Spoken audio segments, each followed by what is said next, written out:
Story 1, Alcohol. I'm at the stage of therapy where my wife lost interest in me, and I'm absolutely burned out at work.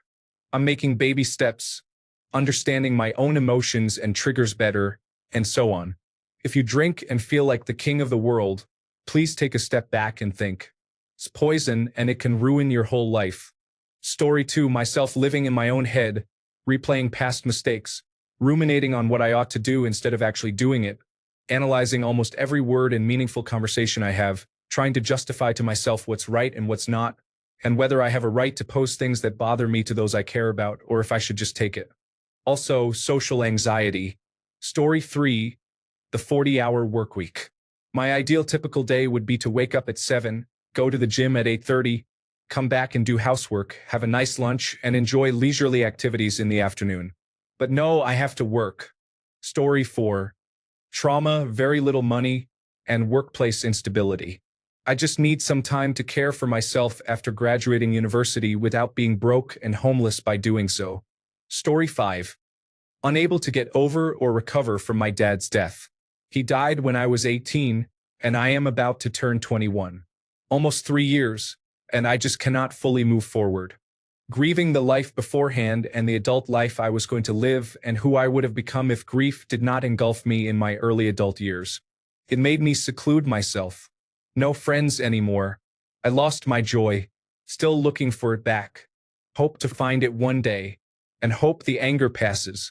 If I could let go, maybe I could think of myself as deserving and go after opportunities one want, rather than not going for them because my dad is not here for me to tell him about. Excuses, excuses.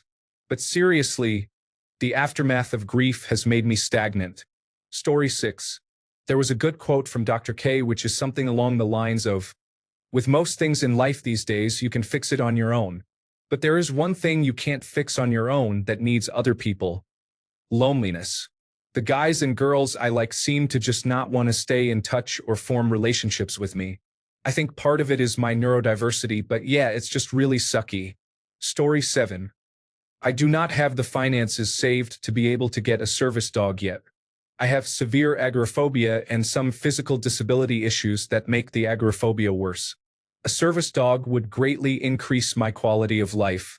However, dogs are living creatures, and until I know for sure I can fully maintain one financially, I can't get one. I have everything else for the dog. All of the items needed for the dog: toothbrush, toothpaste, brush, leash, and money saved for a harness because I need to know how large the dog will be before committing to a harness. I am steadily saving money to purchase the dog, a pet insurance plan, and the assistance of a service dog trainer and such. It's taken me years to get to the point where I think I can go outside at all. I just need someone with me if I leave my home. People are less reliable than dogs. Story 8, Money. I love doing creative work, but my own creative skills are limited to certain disciplines. I don't have the time to learn other skills while also maintaining a full-time job, raising kids, being a decent husband, etc. That means paying other people for help from time to time. But artists and editors are expensive, as they should be. They deserve to get paid, and I can't responsibly spend money I don't have to make books that won't make a profit.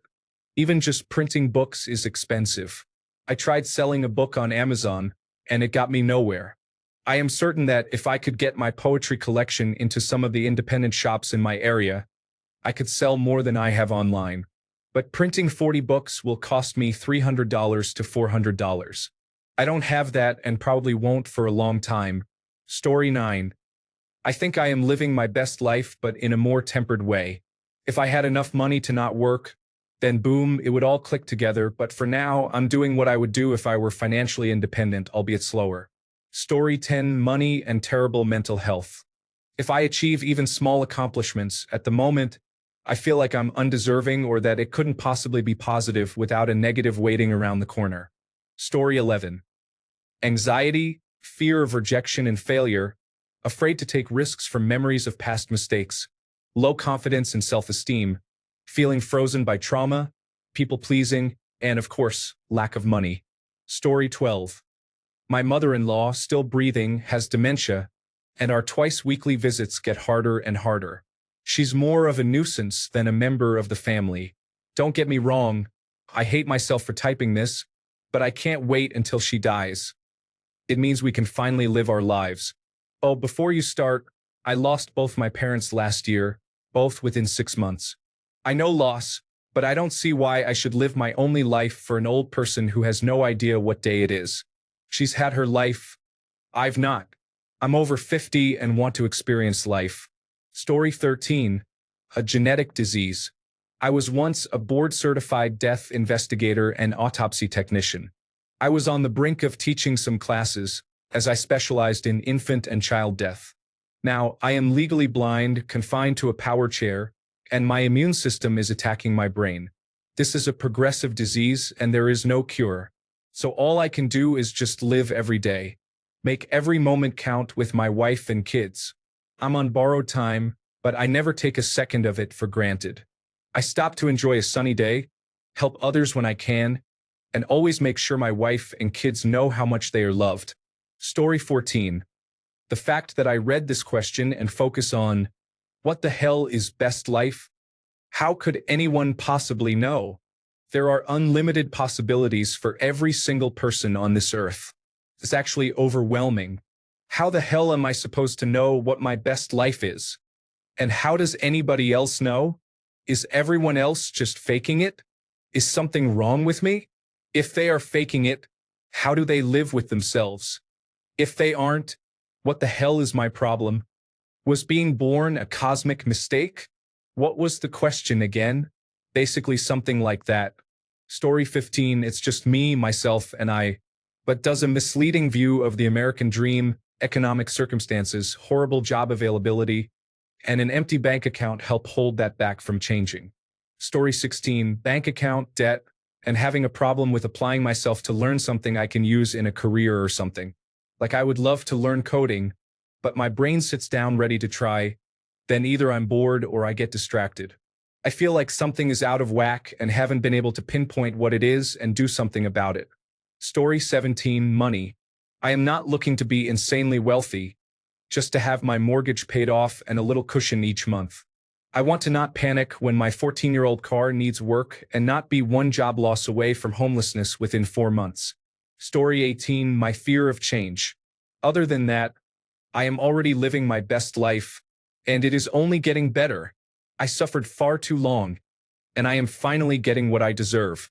Story 19, my physical disabilities mostly. Most of my mental health issues are fueled by my struggles with my disabilities. I would probably be much less medicated without them. I would certainly be happier without the constant pain and restrictions. For example, I struggle with going out with my wife because too much walking harms my back, makes it hard to breathe, and makes me nauseous.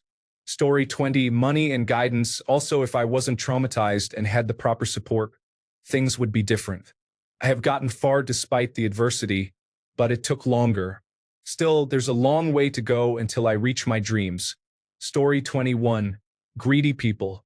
If the population is growing, build more houses and infrastructure. Yes, it's going to cost. Yes, the greedy people need to pay tax. You need to stop voting for the people that enable the greedy people. Story 22, effort. I'm just a lazy person. I really don't want to put in the effort to get a Doctor of Philosophy degree or work 2 jobs, or work and attend school full-time. It sounds really awful. Story 23, money. If I had money, I would be able to sort out my health and go to the doctor without worrying about what the treatment will cost. I would be able to get my teeth fixed, my eye surgery scheduled, my blood work and ultrasounds for my organs sorted out, and a plan to get my health back on track. I would be able to afford healthier foods. I would be able to take days off to travel, draw, and experience the many wonders this world has to offer in person instead of behind a screen. But I am stuck in America. I am pretty sure I have something serious happening to my uterus, causing my hormones to be disrupted, and my weight to be all over the place. The keratoconus in my right eye has made it useless, and my left eye is getting worse every year. There's a weird crunchy noise and sensation in my neck when I press in the area where my lymph nodes are, and I do not know if I am more scared of the cancer diagnosis or the cost of just getting an ultrasound. Either way, I will be in more financial debt, and I am barely scraping by working 40 hours in an account management position, so I have accepted that I am probably going to waste away if I do have cancer, so why bother? I will only experience everything I have ever wanted to see through videos and stories. It's sad, but it's my life, and I can only hope things will either get better or pray to whatever God, if there is one, that my next round in life will be a little easier. I am tired. Story 24. For a long time, it was weed. For weeks sober today. I'm not comparing it to other serious addictions, but most people don't even realize how addicted they are. Story 25. I was on my way and then politics came in and stomped all my hopes and dreams. I'm sick of being a scapegoat. I don't need much money to be happy. I just want to live. Story 26. I never lived for myself, always tried to be the good kid, not having enough experience for different situations. I do not know if I can handle life on my own. I am turning 30 in a month, and that is my biggest fear, that I did not live my life in a way that I always dreamed of. So I am scared now. What if I mess everything up? Story 27. Myself, I could reasonably do whatever I want. I just don't want to get up off my ass and get a job or join any clubs or learn to drive or do my homework. I'm a lazy bum, and I can't be bothered to change. Story 28. Anxiety. Definitely feel I have something just wrong. I do medication and therapy, but since I was a little boy, everything seems to terrify me.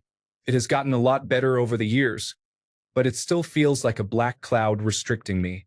Story 29. 1. Still being in love with my ex, and the fact that she has also remained single for years. My family's recent financial problems and debt, which took time to get out of. This has left me in limbo, not being broke but not being financially secure enough. I have a lot of money saved, but not enough to just leave and start over. Story 30. At the moment, pinched nerves in my neck are giving me excruciating pain whenever I do the thing I love the most, which is playing guitar, among other daily tasks.